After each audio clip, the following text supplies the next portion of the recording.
बुरी लगी है ये बात तो भैया हम माफी मांगते हैं। लेकिन अब आप अगर ये कहते हैं कि इस्लाम सबसे पुराना धर्म है, हाँ, तो इस पर फिर लोगों को नाराजगी होती है। क्यों नाराजगी होगी? भारत में कैसे पुराना धर्म है? ये बात कहने से का मतलब ये नहीं है कि दूसरे धर्मों को डिनाई कर रहे हैं। हम तो ये कह रहे हैं यही धर्म इस्लाम होगा। देखिए ये सवाल में बिगड़ गई। एक मिनट मंदी साहब,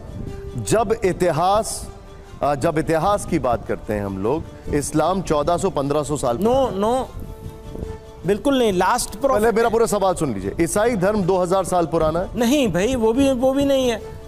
लेकिन अब चलिए आप जवाब दे दीजिएगा। एक बार सुन लीजिए सवाल। जब ये इतिहासकारों की मैं बात कर रहा हूं, जब सनातन धर्म को 3500 साल पुराना आका जाता है, कुछ लोग तो रामायण काल को 7500 साल पुराना मानते हैं, अब आप इस पर क्या कहेंगे? ऐसे बयान का यही तो हम कह रहे हैं। क्या कह रहे हैं? यही हम कहना चाह रहे हैं कि जब दुनिया में इंसान आया, आदम आए, पहले इंसान थे और पहले नबी थे, मैसेंजर थे, और जनाब रसूलुल्लाह सल्लल्लाहु अलैहि वसल्लम लास्ट मैसेंजर थे। तो लास्ट मैसेंजर थे, वो फाइनल करने आए थे। अब हम ये बात अपनी कह रहे हैं, दूसरों को हम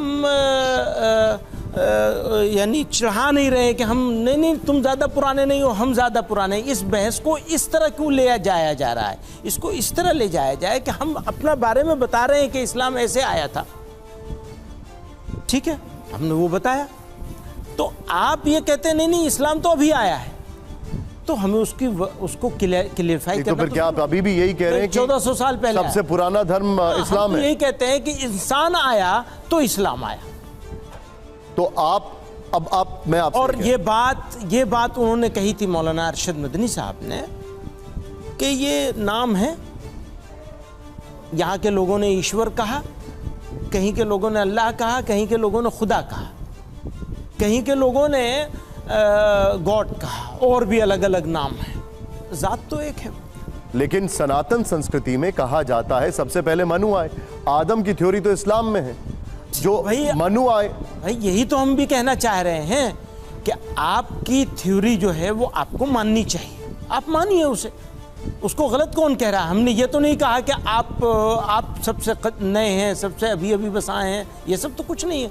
ये तो बहस का और डिबेट का सब्जेक्ट ही नहीं है, अपने बारे में बता रहे हैं। देखिए ऐसा कहा जाता है कि आप जब ये कहते हैं तो आरएसएस की उस थ्योरी को आप काउंटर करते हैं जिसमें कहा जाता है कि सबके पूर्वज एक हैं, सब सनातनी हैं। हो सकता है कि इसको काउंटर न कर रहे हो, इसको सेकंड कर रहे हो। हमें यह भी कहा जाता है कि अच्छा आप तो उनकी, जब ये बात हम कह रहे होते हैं तो आप ये कह रहे हैं कि हम उनको काउंटर कर रहे हैं।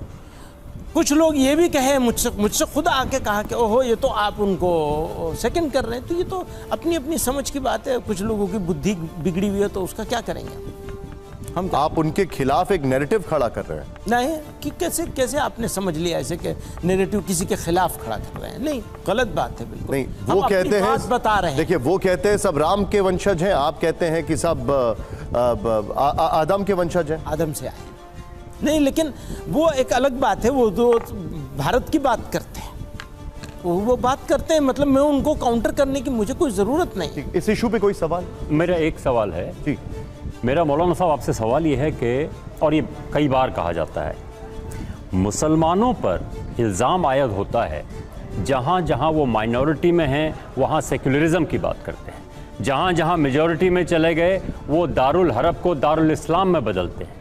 क्या हिंदुस्तान को दारुल हरब से दारुल इस्लाम में बदलना चाहिए?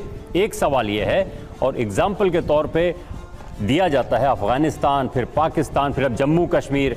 तो आप इसका काउंटर कैसे करेंगे? क्या आप भी चाहते हैं कि दारुल हरब से दारुल इस्लाम में हिंदुस्तान को बदल दिया जाए? हिंदुस्तान पहले ही दारुल अमन में हो गया है, और जो दारुल अमन है वो है दारुल इस्लाम। बनना चाहिए कि नहीं बनना चाहिए? मैंने तो हिंदुस्तान को उस तरह एक्सेप्ट किया है जिस तरह से ये आज हिंदुस्तान है इस संविधान के साथ, उस तरह एक्सेप्ट किया है। मेरे बड़ों ने फैसला किया और इंडिया को चूज किया।